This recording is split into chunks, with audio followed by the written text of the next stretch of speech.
Oh, yes. This is the Hardcore Marketing Show. Happy New Year. My name is Casey Cheshire, your host for this epic journey. And today's show has a sponsor. What? These guys named Cheshire Impact. Awesome team. Work with Pardot, Salesforce. Really want to help you maximize your use of marketing automation. Love them. CheshireImpact.com. Bam. Now, my guest today is special. My guest today, I'm so excited to chat with her because guess what? She is the power that keeps this thing running. She is the producer of the show. The producer, yes, that's right, of the Hardcore Marketing Show. Liz Costa, welcome. Hey, Casey.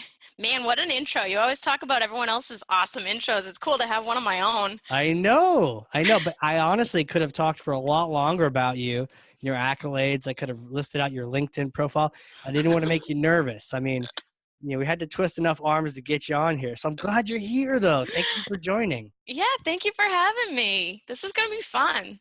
100%. And I think eventually people will be like, enough with Casey, more Liz. I think it's inevitable.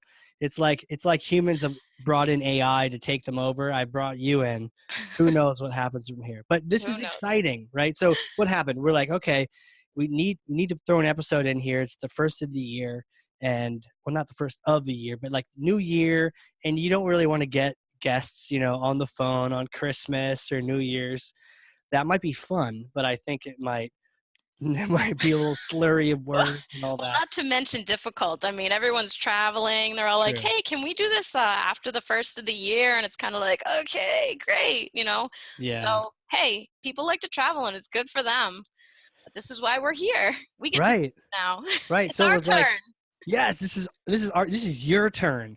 So we've had all these guests with all their stories and their books and all the things to talk about. What I want to do on this special episode, this is a special episode. If you're listening to this now, this is special. So what we're going to do is we're going to talk about 2018, all the different episodes we had, some of our favorites. And if you're just joining us now, maybe you'll learn something, some people you want to check out later. So I want to share my favorites. Liz, I want to hear your favorites. And then talk about that. And then I want to talk about 2019 and like what we've got planned. Because I know there's different things. I want to hear what you want to, what kind of people you think we should talk to. I've got some cool ideas I want to talk about for 2019, the different guests I want to have on, some of the missions I want to drive toward. And then after that, I know you've got some questions prepared for me. I do. So I'm a little nervous over here. What kind of...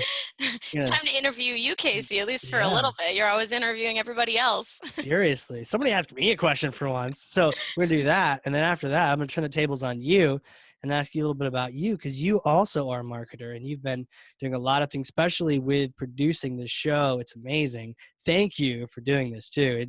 I mean, without you, none of this would be possible. People would not be hearing this right now, or it'd be really scratchy. Like, hello, this is the hardcore market. Like, it just wouldn't work. So thank you. Well, it's been a lot of fun. I mean, I'm learning so much doing this podcast, and it's always been kind of a desire for me to do this kind of stuff. Yeah. And so when you approached me with the opportunity to be a producer for this show, I was like, sure, let's do it. I've learned a lot about just producing and even marketing in general, which is awesome because that's what I do also. So it's all stuff that I get to learn on a daily basis. So thank you really for the opportunity. Well, you're welcome. Or what does Chick-fil-A say? My pleasure. There you go. My pleasure. So let's talk 2018. And I know, when did you join? About 3 months in, I think, or around May, I think it was. Yeah. Around May. Okay. Like 5 months. Jeez. Into the show. Time flies, huh? Can you imagine how many shows that you've been in? So what kind of shows have been your favorites? I want to hear your favorites first, or throwing out some of the ones I remember. Oh, man. Well, I mean, we've talked about this before, but like I really liked the ones. Jason McDonald was hilarious. I thought he had a lot of funny, cool things to say about even the stuff that he's written, his books that he's published. I thought that Parma Lee was also great, too. Well, hold on. Jason first. Jason. So jumping ahead of you here. Jason is hilarious. Like, if there's one person I would say that is funnier than me, and I'm sure the list is long, but he's really funny. I don't know if that comes across in the interviews, but I enjoy just talking to him. He's ridiculous, and he throws down. I think he was crushing myths left and right on the last show about uh, the second show we had him on, he was like, look, life's not fair. Stop Yeah. whining. And I was like, hell Yeah. yeah. I God, love that. That was like myth number one. He's like, I'm smashing this one. He's yeah, like, life is not fair. Get used to it. Learn to work with it and make it work for you. right. And he also chatted a lot about the whole Amazon versus Google. And Oh I never yeah, really looked at, things from that perspective. Like I always thought Amazon was a shopping site, right, not a search engine. right, And so he really like blasted that one in that, Google's really, or Amazon is really giving Google a run for its money because they're right. doing it Yeah, really they well on snuck all of up on them. If you think about it, yeah. would you rather be the site people go to, like funny cat pics, or I want to buy socks? Like Hmm. whenever someone's like, I want to buy, Google can get more money from those clicks. Well, if you're the friggin' buying site, that's like ideal. So Right? Amazon has all the best traffic. Like if I want to buy something, I don't go, let me go to Google and see. I'm like, no, let me go to Amazon, see what they got for prices. I know Prime item will probably be the best price. I'll get free shipping on it. I don't Google that anymore. I go right Yeah. to Amazon. So sneaky, sneaky. I hear Jeff Bezos is the richest guy in the world now. Doesn't surprise me. Oh my Dang. gosh. Yeah, I mean, it's just crazy how Amazon has grown. Like he said, they started with books and now they're into music, now they're into movies, now they're into the subscription services, I mean, they're Right. huge now. And I mean, I go to Amazon before I go to Google for some things too. I mean, because you're right there. And for a marketer, like he was saying too, for a business, like that's where people are already looking for your product. Why Yeah. just skip the middleman, skip Google? I mean, it's Yeah. still useful. You want to still be on all of that, Totally. but just Amazon is like a giant. I thought that Yeah. was really fascinating. Yeah, it's crazy to think about it. It's cool that Jason, he goes by Jason McDonald, but the second show I actually realized he's got a PhD. So I was like, Dr. Jason McDonald, but he's so unassuming, such a nice guy. I Wasn't know. like he could be way haughtier than he is. Like he could be like, I'm the the everything, but he isn't. He's just like, hey, I wrote some books. Yeah, he's written like 8 books. I know. So many on so many Crazy. different topics too.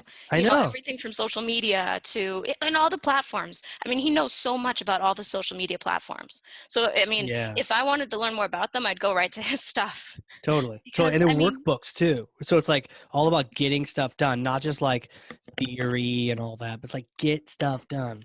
right. Right. Make it work for you. Do it right, and Yeah, pick the right platforms too. Because he was even talking totally. about like, especially Facebook. And in the most recent episode, how Facebook was this huge, huge thing. And now they're really kind of struggling in the PR world because of all of the Yeah, publicity that they're forced through. And a lot of people are running to other platforms.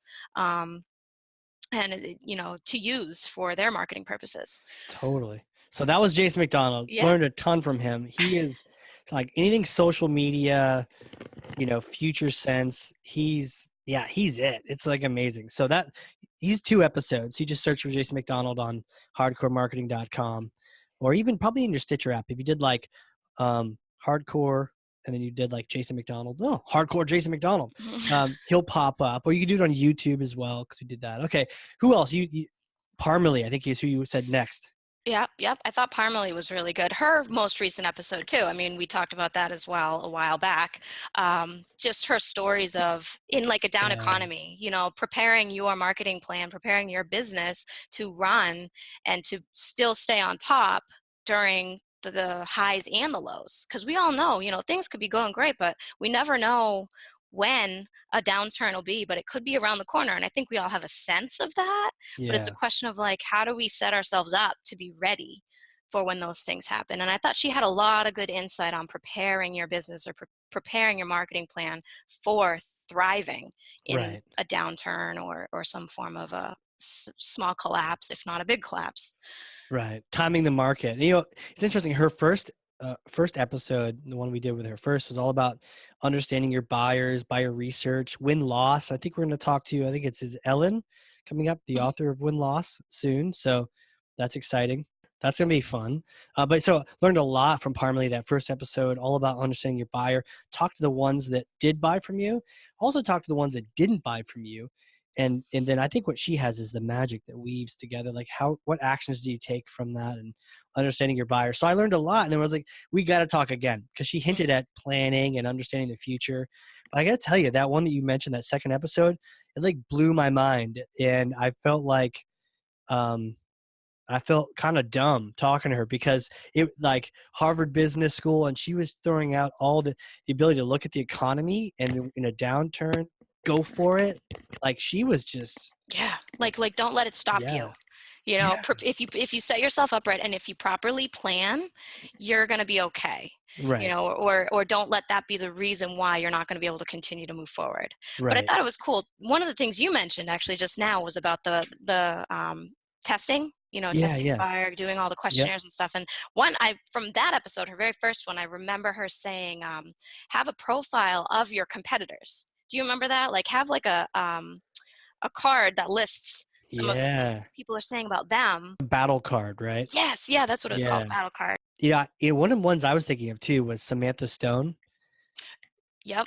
In a lot of these ones, Unleash Possible, right? yes, Yep. yes, that's the book.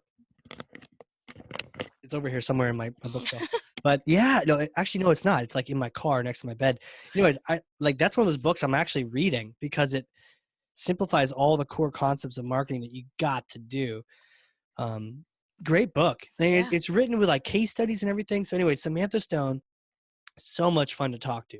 Like it makes my job interviewing people so easy. It's like it's basically her show, and I'm just along for the ride. I'm just kind of like holding on, like go for it. And she just rolls with it, and so She many ideas takes and it. so much energy Her too. enthusiasm is Oh God. crazy. She's just got Yeah, so much of that energy. And yeah, you had her on twice. We've I had her on a did. couple Yeah. different times.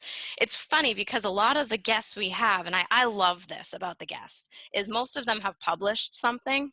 So my reading Right. list is like so Oh, long now. I'm like, oh, they have this book out? Okay, it goes right on my list. right. And it made me think of Mira. Do you remember Mira? 1 Oh, hour content plan. yeah, from Singapore. Yes. Yeah, Yeah. hers was really cool. I mean, the fact that the whole concept of a coming up with a plan in an hour, a Right. content plan, you know? I mean, it's just getting that prep and that planning done right, doing it right is I think what most of these people, a lot of the guests have said, is making Yeah. sure you have the right plan in place. And I think if you do that, then everything else falls into place. So Mira was awesome. And you know what? We didn't like we talked just like this. And in Singapore, I think it was like 12 hours Yeah. different. So it was like, I don't know, like 9 or 10 p.m. She's drinking her coffee, staying awake. But it was amazing to talk to someone in Singapore. I didn't even realize that she was in Singapore when I was like, oh, this person would be great. I just saw it pop up on talk about Amazon. Amazon, I was looking at the different stuff, and like also recommended 1 hour content plan. I was like, if somebody can nail a content plan in 1 hour, they can simplify something so complex. I got to talk to them. So we were chatting, and you're like, and you got her on the show. There she is. And I didn't even realize she was in Singapore, but it worked. You know, like technology is amazing. It really is. I mean, you've connected with people all over the world. I mean, you've had people from Canada. You Yep. had Tal. Tal was over in Israel, I think, at the Yeah, he time, was. right? Oh, he was super cool. Like, so he was like Israeli army, I think. And so we both made fun of the Air Force together. Yes. Yeah. And And he had emigrated, right? He had emigrated from Russia. Wasn't he born in Russia? right, right. He was born in Russia. Tough story. Like he Oh, got to Israel with nothing, yep. and his parents did not, nothing. And he learned to sell seashells and sculptures on the beach, and really hustled. And you know what? It shows he's got a great sense for people. But it was a lot of fun. He kept it real. I think I like that the most with the guests that come on here, and they're not.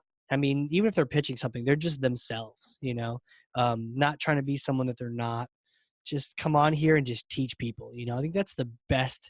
Those are the best guests, when they're just passionate about what they say. And then, the time just flies because they're just telling me stuff. I'm writing it down on paper over here, and it just They're goes just sharing forever. all of their knowledge, their Yeah, experience over the years. And the cool thing is like a lot of them, many of the guests have been business owners, entrepreneurs. So true. they all have fantastic stories of how they've really, really worked extremely hard to get where they're at, and they put in significant effort. Right.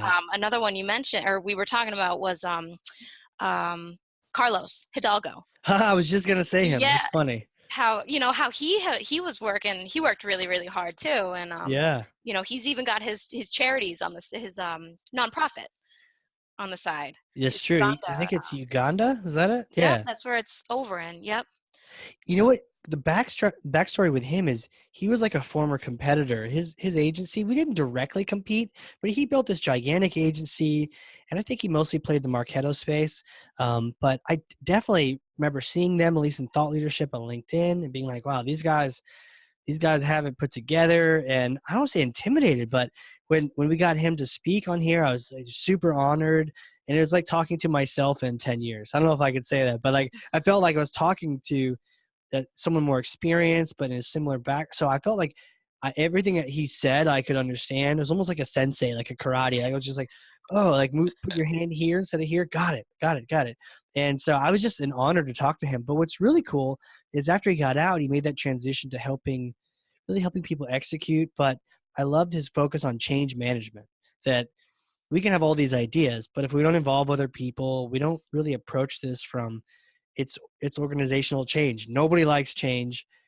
People are going to resist this, but if you really want to get stuff done, approach it strategically and and kind of get people involved. And all the different tips he mentioned, like that's really important. So if he writes a book on that, that'll be like a definitely one to get.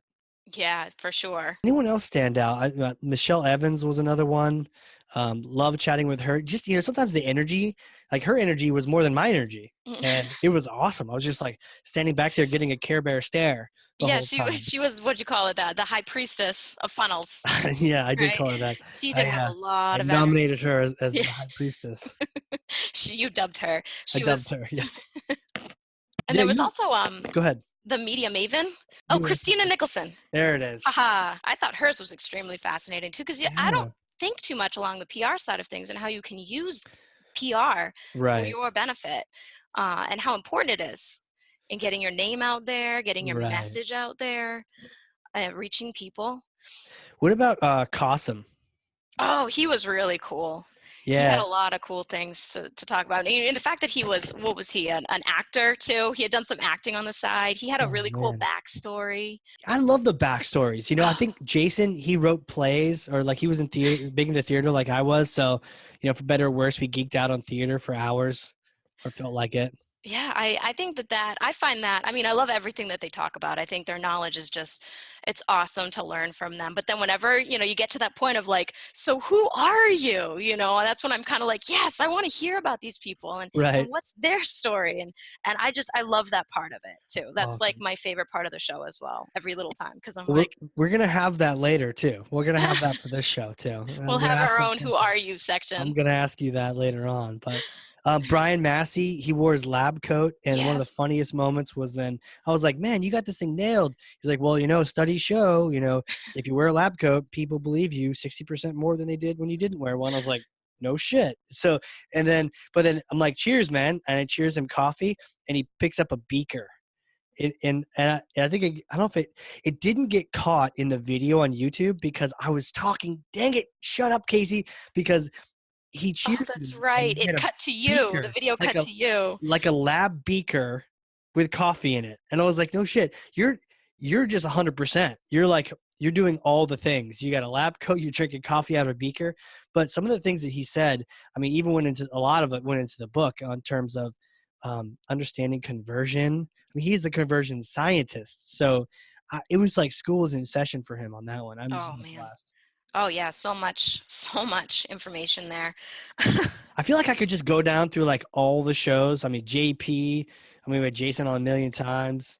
Tao, we already mentioned. And then the folks from the Team Chesh, I mean, with Jennifer, Susan, Andrea was on. Andrea, you Yeah, had. it was so cool because you work with people, but you don't necessarily get a chance to understand who they are and what experiences, how they led to, how they got to where Yeah. they're at now. Jennifer's story was really fascinating. Her backstory, again, going back to the backstory. Yes, you 'Cause remember that one. I loved hers, and she told the story about going to India, right? Yes. When Yep. she went over there for a trip, and was it business? But it had something to do with what she was doing, business or something like that. And Yeah. she got out of the airport and like the guy was right there and he like put her right in the taxi and then he just like Yeah. took off and she's like, I don't know what's going on, but I'm just going along with it. Right. Fingers crossed. And I loved that spirit of hers, is that like, I'm going to do it. And may not know what it can hold for me, but I'm just going to try it out and see. Right. And, she said she'd gone on a cross country trip and all of that. I mean,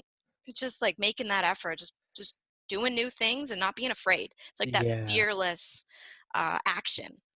Yeah, that's a good point. She just kind of like rolled with it, which when I first met her at Dreamforce too, that was how she was too. It was like, cool, this is what's happening. All right, let's do it. Let's make the best out of this. It's not even like lemons out of lemonade or lemonade out of lemons. It's like, okay, it's raining coconuts, so let's make pina coladas. Like, it just sort of, she like, that's part of her personality, but you could see in her story where it was like, let's try this out. That worked out. Some of it didn't. Let's try this other thing out. And she always adjusting and adapting. It's cool to hear about that. I found that particularly inspiring personally. And Oh, I yeah? think oh yeah. Cool, I mean, cool.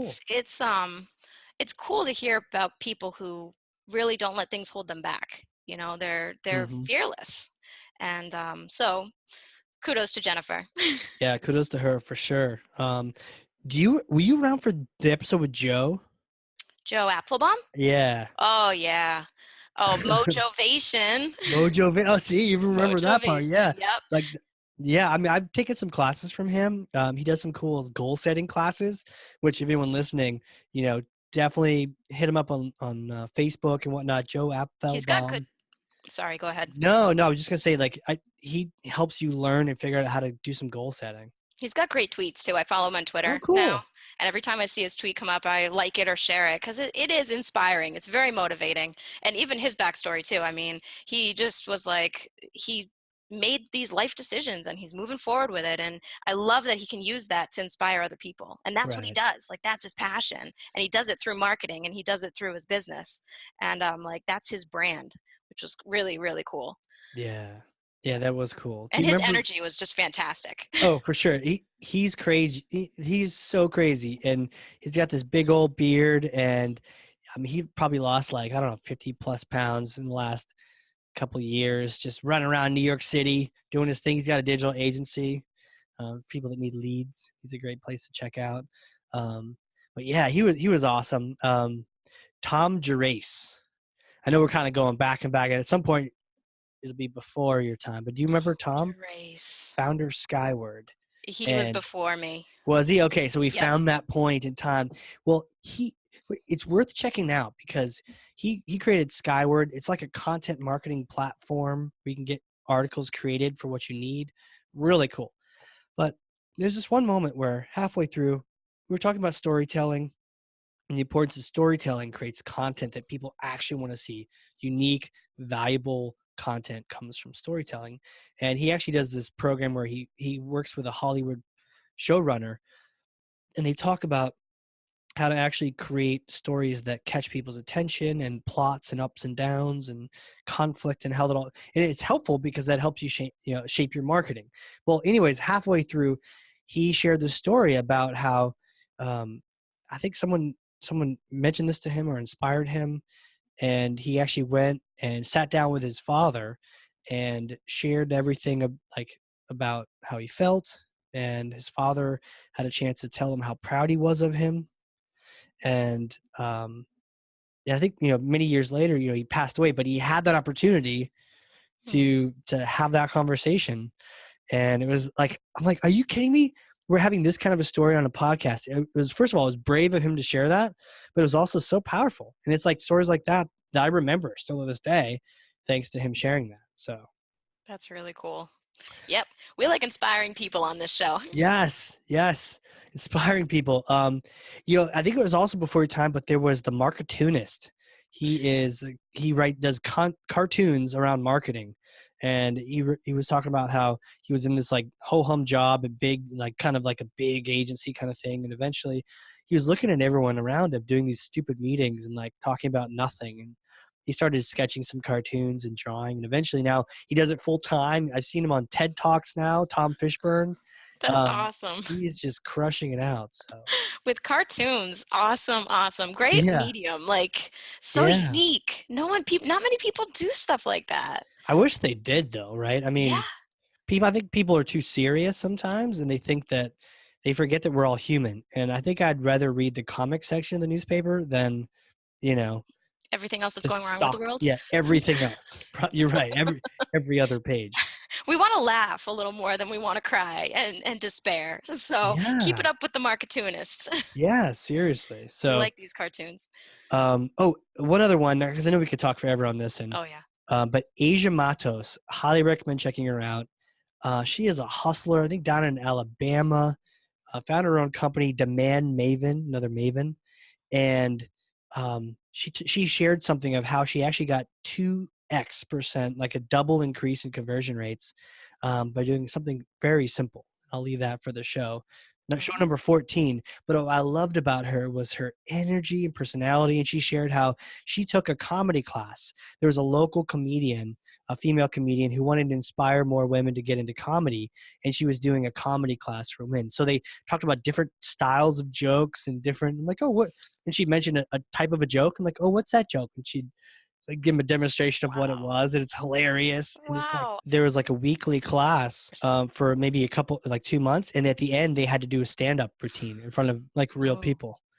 And wow. she actually crushed it. And she talked about one of the things that they work on is thinking in the moment. Like sometimes when we get on interview like this or on stage, you kind of go into presentation mode and you're not really looking at the audience or stopping to think about what's going on, because you're like kind of like in deer in headlights, do the presentation. But it was all about getting comfortable in that spotlight and understanding it and controlling it. It was just like it was a Huh. master class for sure. Wow, that's fantastic. I should Yeah. sign up for one of those. Seriously, let me know when you do. Like I'll wear a wig. Like, I was like, oh, just is like comedy for women. Can I sneak in? Like, let me in. But yeah, it sounds so cool. The different kinds of jokes, and once you understand the different formats of them, I mean, it's really a science. But you can create your own. You know? Yeah, that's really cool. Yeah, Asia Matos. Yeah, What number is that one? She was you early, said early 14 on. or Show number something. 14. Yeah, lots of great stuff in there, and obviously, we can keep going Oh, here, I but know. lots of amazing stuff in 2018. Well, can you Um, believe, Casey, that you're already up to your 58th episode? is that what we're up to? Yeah, 58 of 58. them. I think that's pretty impressive. So Karen Steele, is this 58? Like right This will now? be 58. Yep. Nice. Yep. 58 in 1 year. Yep. I think what I've liked about it is that we really thought about the different months and the different themes of each month, and so it kind of had like a feel to it, or it had a consistency where like this month we're talking about social, or this month we're going to talk about data, or whatever the topic was. I know sometimes it sort of blurred a little bit here and there based on schedules, but I love that there was an order and we were being intentional about what we're trying to learn. And you and I learning, and then hopefully everyone else listening was learning too. But who cares, as long as we learn something. Like that's what we're doing. We're doing this so that we can learn. The idea is if we can learn something, hopefully everyone else can too. Right. But you're right. Yeah, 58. Yeah, we should pat ourselves in the back here. I know. High five. Woohoo! High five. High five. So that's Wow. 2018. I mean, thinking back, we could probably do like a review like this almost every other month, because it's like there's so many shows. Yeah. I could talk for days about each one of them, They're with their so great rich in experiences. information. They're so rich in content. Yeah, you really could. You could talk forever. Yeah, I could. Could you? I could try. You try? Okay, cool. Well, we like have to be there. Here's some water. Keep talking. So we could probably do this, chat every month or so about what we've learned, because there's so many takeaways from each episode. Yeah. Oh my gosh. The show notes. Whenever I do the show notes, it's like I Yeah, have a page long of stuff. that's something I don't think people necessarily, if they're listening, take advantage of. And we probably should shout out to them that, go to hardcoremarketing.com, core like Marine Corps, not the Earth Core, or just Google it. You can't Amazon it yet. Just Google it. And there's notes for every show. So if you're curious what was talked about, that's the place to go. And then Yeah. you learn all sorts of things. We also have And a we have the mailing list you could links. sign up to. Go ahead. Yeah. Yeah, we have links to all of the guests, all of Oh, their right. social platforms. If you want to follow them or like them or comment on their stuff, all of that's there. Links to their websites if you want to learn more information. So the show notes are great. Yeah. Yeah. Show notes. Huge. So, okay. So 2018 was freaking awesome. So now it's this 2019. It's like a 9. It's an odd number, but it's special because it's right before 2020, which is like super cliche, like, oh, 2020 vision, 2020 everything. 2020 is a cool number. So this 2020 is like is. the year leading up to that. So what are you thinking? Where are we going? Where's this thing going next year? Whew. I mean, I think we're flying through it. We're flying with it. I mean, you we got some CMOs lined up. We want a lot of information on that kind of stuff. We want to chat with some highly experienced marketers and get their gist on things going on. We want to chat with them about their stories. I think some of it we wanted to go into a lot of how they got to where they're at and kind of start like a motivational building kind of thing, like a coaching Yeah. or some form of that kind of stuff or inspiration. Totally. I think talking to marketing leaders is for sure the way to go. We've got, and we'll continue to get these experts with their books. I mean, when you publish a whole book on a particular topic like content or conversion testing, like there's so much to learn from that. I love distilling that down. So we'll keep doing that. But I love the idea of talking to marketing leaders and talking about how they got there. Like what is important for marketing success. And I know my own story, and we all have our own stories, but like hearing the collective stories of all these marketing leaders of what they did, especially in the B2B realm. What did you do? Did you start out as a marketing coordinator like me, or what did you do? Did you just buy a company? And like, I don't know, like whatever that story is, it'd be cool to find that out and then kind of compile all that to some career advice might be it, but for sure, insights from CMOs on how to be a CMO, how to get there. And then what do you do when you're there? How to earn a seat at the table, all those kind of topics. Yeah, I think that would be great. I mean, we talked a lot about earlier about how we liked the backstories, and I think that if we can find leaders, marketing leaders and marketing influencers whose backstories really inspire and motivate, we can help provide that to all of our listeners, to everyone who's listening. And if they're searching, if they're new in the field and maybe they're not really sure if it's for them or something, and it helps them really discover what their passion is. I Yeah. mean, I think that these leaders are great sources for that information, and they would probably be more than happy to share their Yeah, experiences with our listeners too, totally. because they're so energetic and they're excited about what they do, and most of them love it. Like it's their passion. So those are the people that we would love to have on and really push that. So we can inspire and motivate and help people be the best marketers that they really can be. Yeah, so true. Now we'll have to avoid the boring CMOs because I'm sure they're out there. So don't nominate your CMO if they're boring. But do tweet at us if you work with someone who's a kick-ass CMO of the century. We'd love to chat with them. Or if you are one, we'd love to chat with you. But we're gonna scope out your LinkedIn profile, just see how fun you are before we chat. But We do no, some digging.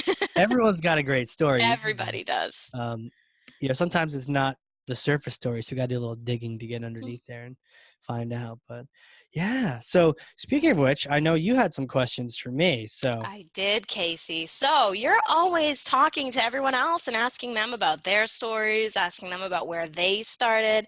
So I think it's only fair that we bring it up to our listeners to have them hear about your story. Like, cool. where did you start? How did you get to where you're at? I mean, you're now the CEO of Cheshire Impact, a successful B2B marketing company. And so just tell us a little bit about that. I think that they would love to hear who you are.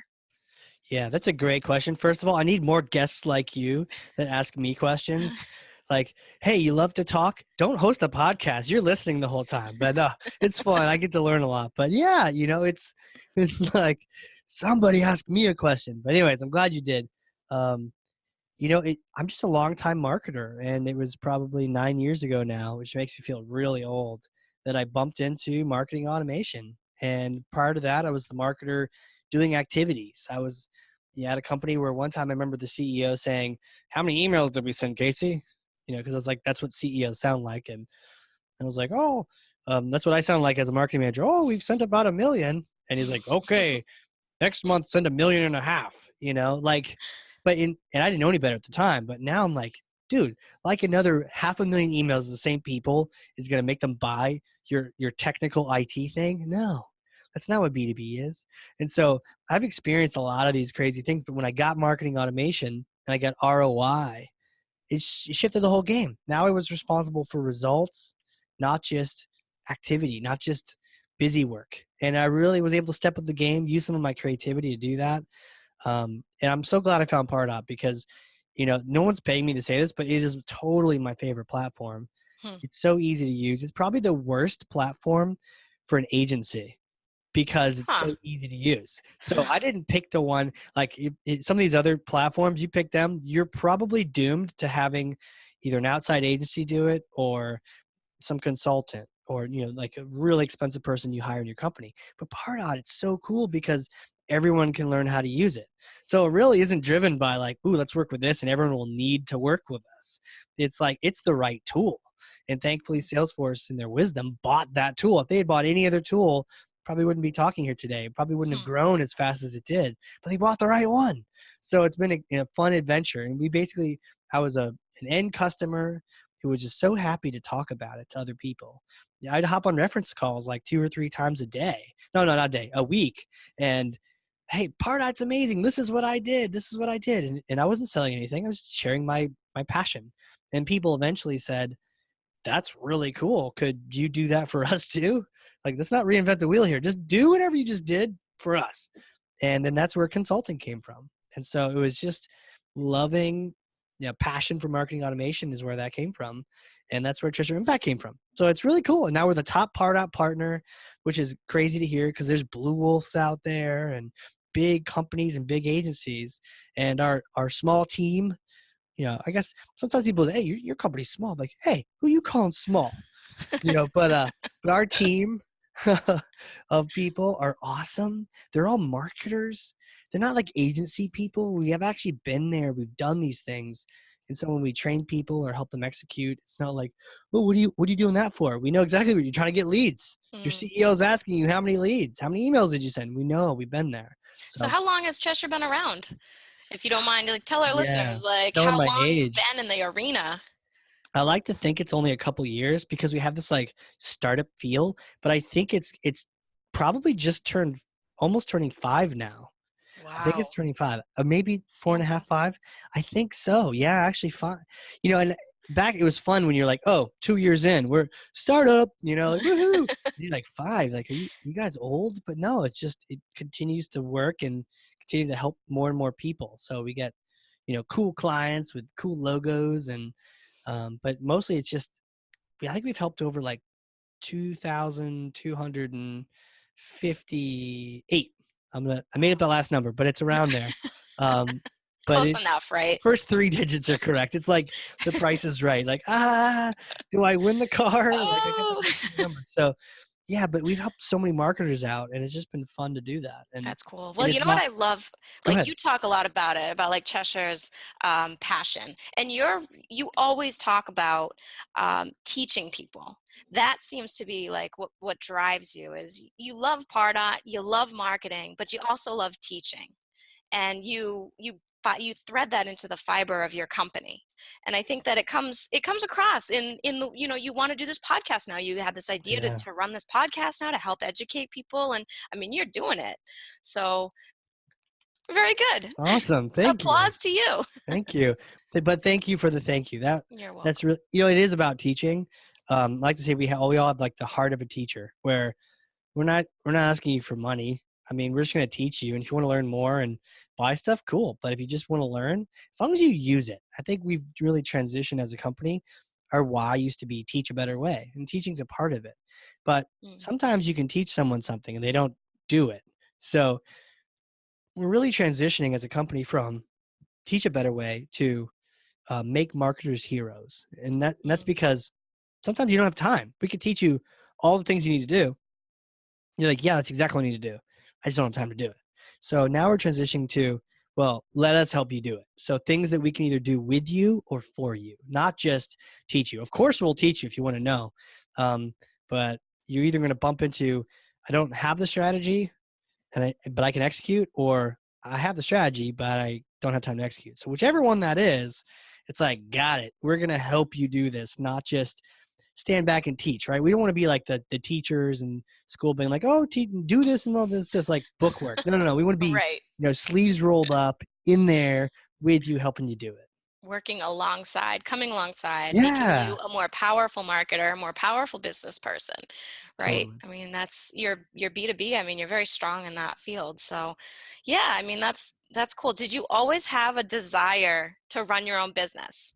Or did you just kind of fall into it? Was it something that just kind of happened?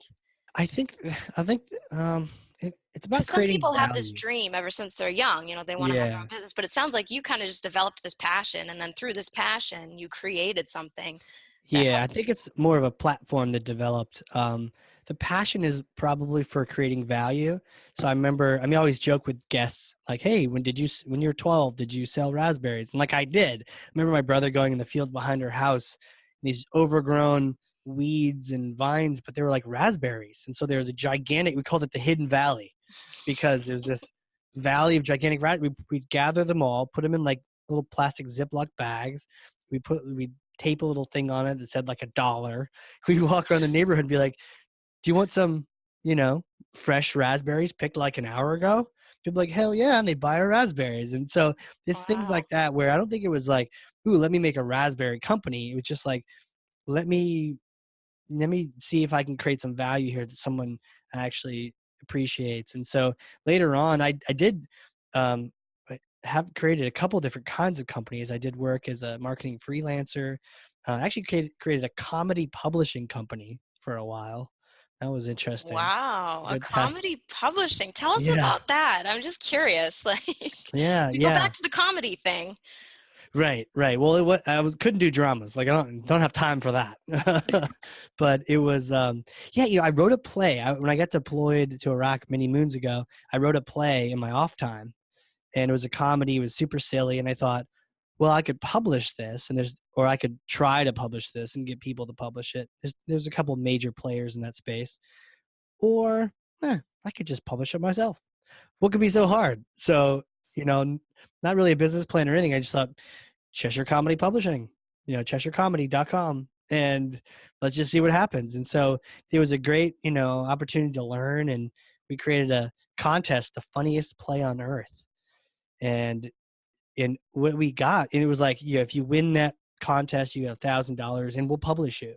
Wow. And so we actually had hundreds of plays sent to us, like hundreds, and some were really good and some were really, really bad. Right. So what I didn't realize was publishing is very much intensive on the front end, just getting things sorted and finding the diamonds in a rough and then getting them all printed up and pretty.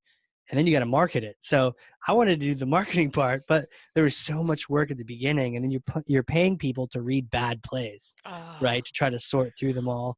But there were some great, funny plays in there, and it was just a cool chance to experiment and try new things and create value and brands. And the colors were purple and orange. So Cheshire Impact is blue and orange. So oh, still had the orange in hey. there, but it was a little different. A little different. Cool. Well, that is fantastic. So, okay, you touched a little bit on you were in the Marine Corps, right? So Yeah. that's big behind Hardcore. your hardcore, hardcore marketing. So you go from this Marine to this marketer, CEO, teacher, awesome podcast host, and Right. now there's some talk around town that there's a book being worked Yes. on. Is Yes. that something you're working on now? Do you have like an Totally. expected date to release it, or Yeah, I what's keep saying Q1, and if I keep saying it, it'll happen. But we are just about done, just a little bit more work. And what we're doing is this book on how to maximize marketing automation. And it's funny because the contract calls for 35,000 words, and I think right now we're at 37,000, and we have three chapters that have to get added into that mix. They're done, but they need to get added in. So it won't be a problem of not enough material. It'll be okay. What story can stay? What story can go? Let's say this once and not 3 or 4 times. So it's been a crazy process, but a lot of it, the juice from the squeeze here is like the different guests. I've learned from so many of them. And what's cool is we're actually citing on different topics. If we quote somebody, or even if the topic on, let's say it's on conversion sciences or landing pages, we're like, hey, check out episode whatever it is, Nice. from Brian Massey, Brian. and here's a link, that kind of thing. Yeah. Wow. That is cool. So so this book is going to include a lot of the sources and material that you've received from this podcast show. Totally. Very cool. Well, our listeners would probably love that. All of these guests that they've heard as they come along, all throughout the year, they're going to get to learn your spin on it. Your knowledge is going to be intertwined with that. And that's really cool. I think that's exciting. And even people that don't like the podcast might like the book because, maybe audio is not your thing, or the video. Cool. Here it is in a written form, and we're going to have to condense and squeeze and get really concise to fit 35,000 words instead of probably 42. So we have to really squeeze it in there, but it's awesome. And it's all about the 10 steps you need to take to maximize marketing automation. And it's awesome. And we're going to give it away, give it to people, and book tours and just all over the planet to help people. And it's like, you don't need to go buy this book. Here, I'm going to give you a copy of it. Here, just do it. Actually, take advantage of it. If you need help, call me. Nice. Wow. That is so cool. Yeah. Good for you, Casey. I love it. Thanks. Keep it moving. You're keeping things running. Thanks for asking. Appreciate it. Now, all these questions, it's my turn to say, Liz Costa, who are you? Oh, wow. Okay, here we go. Favorite part of the show. Favorite part of the show. Now it's my turn. Yeah. So I'm from Nashua, New Hampshire, same area that Cheshire is. So born and raised here. I've always had a love of storytelling, of film especially. And I went to school for communication arts. I went to UNH for communication arts, and just had a desire to get people's stories out, or if they have stories to tell, find a way to help produce those, get them out for people to hear and to share and be inspired by. So about, a few months ago, I received a LinkedIn message from a man, Casey Cheshire, asking me if I was interested in helping to produce a podcast. And it was the perfect timing, because I'd literally just been thinking to myself about a week earlier, I'm like, oh, maybe I should get into podcasts. I tried video stuff. I do some of that work. I do audio, a little bit of that too. I'm in some of the graphic arts, so I do some of that as well. But I've always loved the concept of storytelling. So this opportunity came to do this podcast, and I was like, you know what? Let me give this a shot. I think this is the perfect opportunity for me. So I agreed to join, and now I've been here helping you get people on. And I've learned so much about lining, guests up, scheduling, planning, all of that. So again, my love is just of storytelling. I've loved movies all my life. Favorites? What are your favorites? Some of my favorites are classics, like Citizen Kane. You ever seen Citizen Kane? Is that Rosebud? Yes, it is. But the story is just so fantastic. It's so masterfully done. So that's one of my favorites. Black and white, I think, too. It is. Yep. Yeah. That was Orson Welles. Yeah. Great filmmaker. Oh my gosh. Like he had some of the early techniques that a lot of filmmakers later on started to utilize. Him and Alfred Hitchcock. Okay. Yep. So the two of them were like, they tried things. They tried new things, new angles, new shots that inspire a lot more filmmakers coming up. And people started to really explore the storytelling aspect of video. And Citizen Kane is one of my favorites. I love It's a Wonderful Life. Oh, yeah. Yeah, great movie. Mr. Smith Goes to Washington, which is also, it's Jimmy Stewart again. Oh. It's a Wonderful Life. Mr. Smith Goes to Washington. I didn't know about that one. It's a good one. Really good. It's black and white, again, another classic, but it's about a man who, he's just a regular Joe. He's a Mr. Smith, small town. He goes to Washington to be a senator, Washington, D.C. And it's just, they show the struggles that he goes through while being there, and that he has his ideals, and, he's like a small town man, and he finds himself in these circles of politics and all of that. And it's just the clash of what we know as the politics game. And then this one average Joe from America who just wants to do the right thing. And So it's a good story. I want to Does it get. end well? Because like that kind of politics in Washington kind of stresses me out. I like to avoid politics because it's just like, ugh. Is Jimmy Stewart? You said? Yep, Does he survive? Does he Washington crush him? does. He does. Okay. Because I might go watch that tonight because that sounds like a cool. I'm a big fan of Jimmy Stewart. I'm a big fan of Frank Jimmy Capra. Stewart. It's a Frank Capra film. Okay.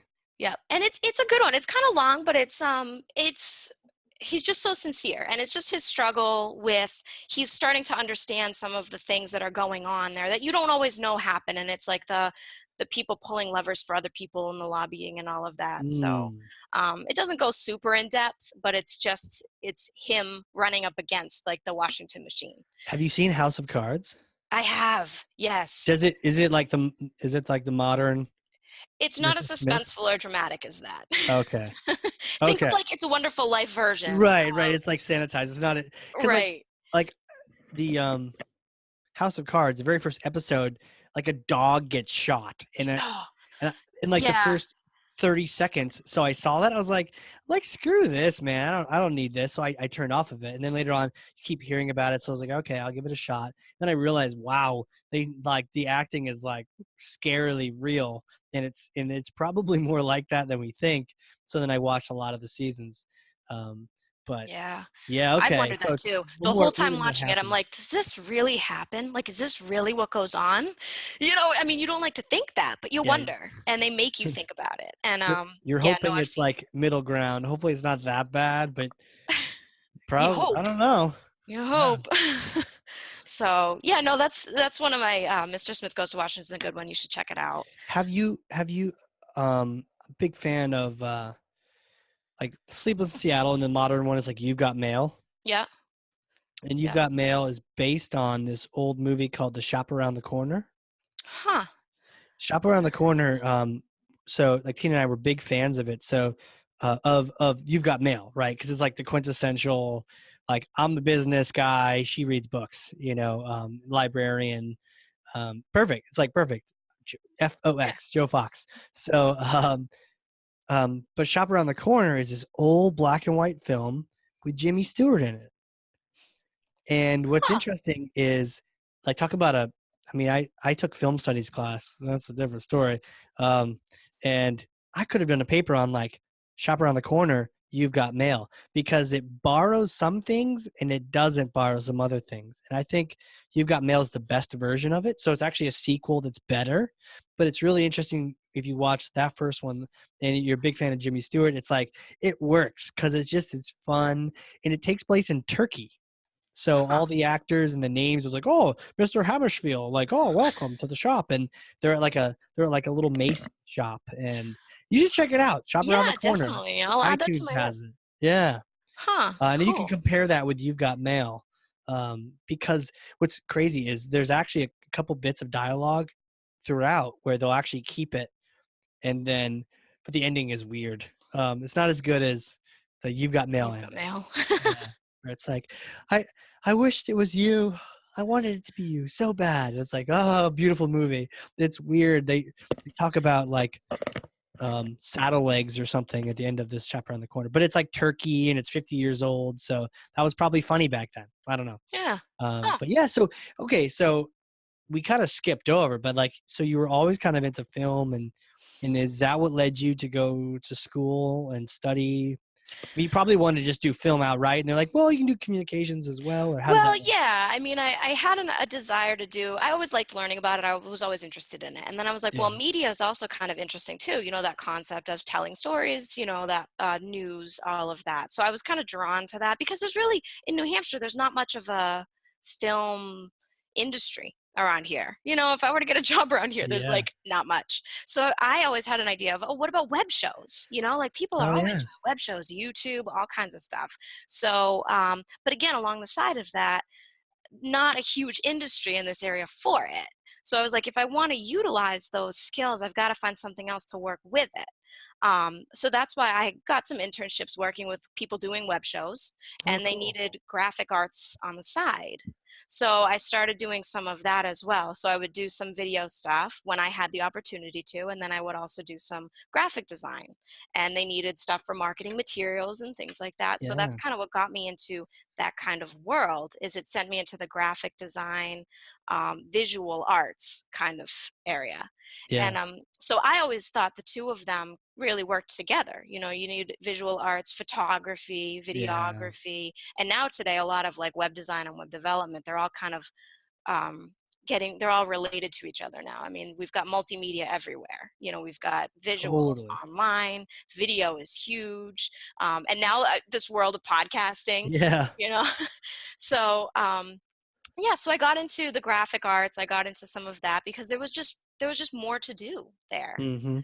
And then that led me into marketing, where you do the content creation. You either create digital content or you create print content. And I worked at a Right. print shop for a while. I learned how to run the digital printers. I learned how to Huh. cut the material. I did business cards, brochures, all of Oh, that. like a FedEx Kinko's kind of thing? Kind of, yeah, but it was just a small independent print shop in Hudson, and I worked there for a little while, and it was actually a really cool experience because it blended Mm. production and design, which I just enjoyed. I liked seeing the project from start to completion, and Yeah. so that again that pushed me more into the marketing world, where you need like the graphic design, marketing materials, which led me to the job I'm doing now, and then led me to podcasting and you and Yeah. Cheshire. So it all kind of just like melds together, where I get to do the visual production media role. Right. So Huh. all while telling stories, all while All helping the time people tell their stories. stories. So Yeah. yeah, I Yeah, just, I like that. Like you definitely you do help people tell their stories and you help them make them real, right? Like you help these things become real.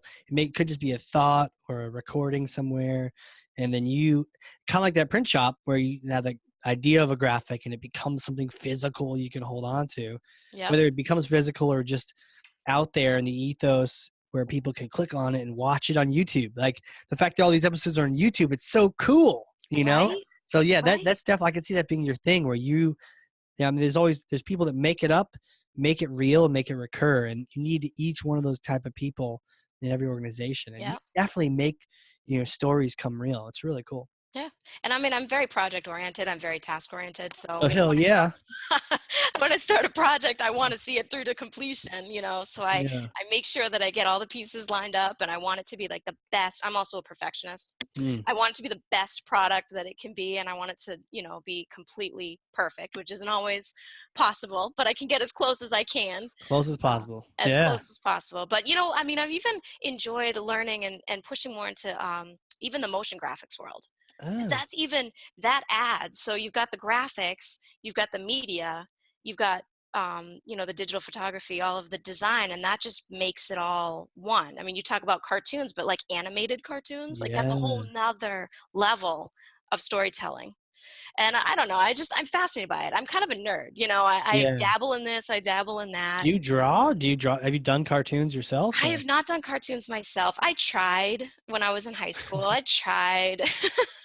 But I could probably do it if I practiced it a little more. But I sometimes what I do is I'll take an opportunity, maybe 5 or 10 minutes, and just like practice drawing something. Oh yeah. Because visual art is, I've never really explored that area, but I Sure. found that it actually relaxes me. If I'm really Huh. stressed out, I'll go like draw something. Right. And something simple, nothing complicated. And I'm like, well, I could use this as an opportunity to develop those skills and then to incorporate them into media and design and all of that. So Right. who knows? You may see something in the future pop up that I've started from a drawing to an animation. Yeah. No, that's so cool. I was gonna say, don't do it for work then, because or do it for work. But if it relaxes you, it's like Yeah, get exactly. this. Tom Fishburne. You should listen to his episode really, because you guys sound like kindred spirits.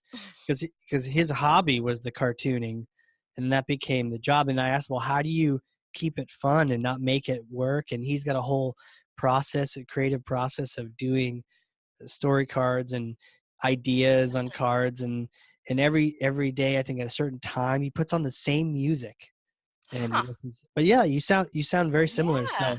So and it reminded me I used to draw this cartoon of a friend of mine named Aaron White. He's a big CTO founder now in the tech space. He's an amazing guy, super cool dude, and like a brilliant. Like I'm smart here, and he's way up here. So great guy. But he was in junior high with me, and I would draw him. It was the Great White Hype. His name is Aaron White. So the Great White Hype, and this particular cartoon, I'd show him flying around different places. So that was not very good. So that should stay a hobby. Yeah, for sure. Well, do you have drawing skills? Do you draw at all? Or no, not at all. No. You're a writer though. I can draw Aaron. That's about it. I can draw Aaron. It like doesn't even look like Aaron, but it looks like Aaron. Yeah, that's about it. But that's cool. You've made these things come to life in different mediums and different styles, and just drawing relaxes you. I could see that being the case. Yeah.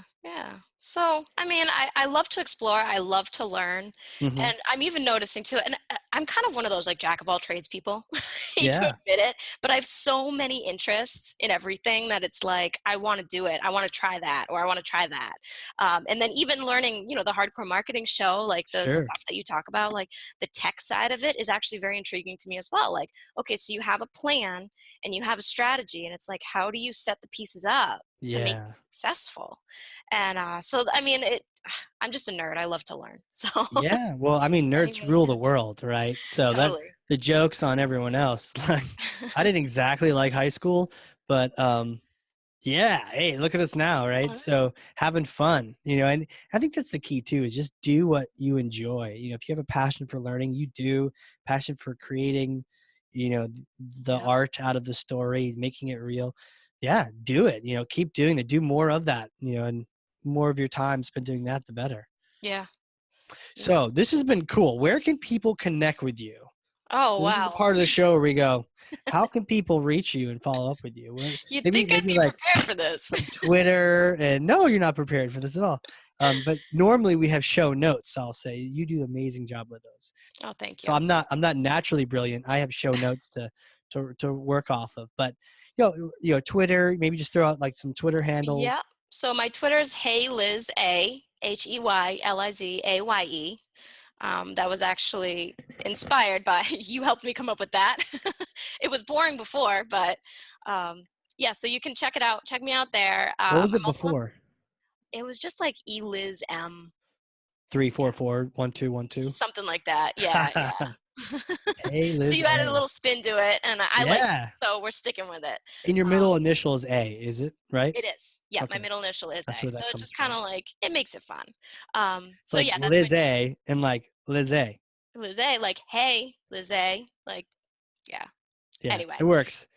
I guess the more you explain it, the but it works. And then you can, LinkedIn, I'm on LinkedIn, so you can just look me up on there, Elizabeth Costa. And Facebook, I'm on Facebook. I'm not frequently. Don't stalk her on Facebook, people. Stick to LinkedIn. Stick with LinkedIn. Yeah. Stick with Twitter. Yeah. Like, I love when people on like a Joe Rogan podcast are like, here's my email. And Joe's like, oh no. Don't do that. Like for this show, it's a little safe, but he's like, oh no, you didn't just do that. People are going to email you just cause. But yeah, so, and you know what? The show notes will have your Twitter in it. Definitely your Twitter. And you're also really the power behind the Hardcore Marketing HC marketing show on Twitter as well. Yeah. So for, show ideas and guests, and sure, or if you want to be on the show, like tweet us out there, tweet us out. Yeah, we'll definitely pay attention, and we're looking for people who are interested and excited, who want to be a part of this. Hell yeah exciting fun hardcore marketers out there. You don't need a book. We want you. We just want hardcore marketers that have passion for something, want to get on here and talk. That'll be it. So, hey, I don't know if you looked at the clock, but time warped through. And here we thought we were just going to talk for 30 minutes. We should have known better, Casey. Should have known better. But this has been great. Thanks for doing this. You survived. How do you feel? I feel good. It was fun. I had a lot of fun. Yeah, right? Like just chatting, talking about marketing, talking about life. Whatevs. Yeah. That's the secret to podcasts. It is actually really fun to do. And you learn stuff and you had a lot of fun, and it's like, wow, this is really cool. Can I do this all day? That's That's the goal. I'm enjoying this. Yeah, let's do more. Let's go 5 hours. So yeah, well, thanks again for hopping on here. And I'm sure we're gonna get hit up on social, and people are like, more Liz, less Casey. That's cool. I'll go on vacation. I'll go to New Zealand and visit hobbits. But thanks again for being here. We'll have to chat more. And on to 2019. To 2019. Here we go. Right. Here we go. Well, thanks everyone. This has been the Hardcore Marketing Show. Catch y'all next time.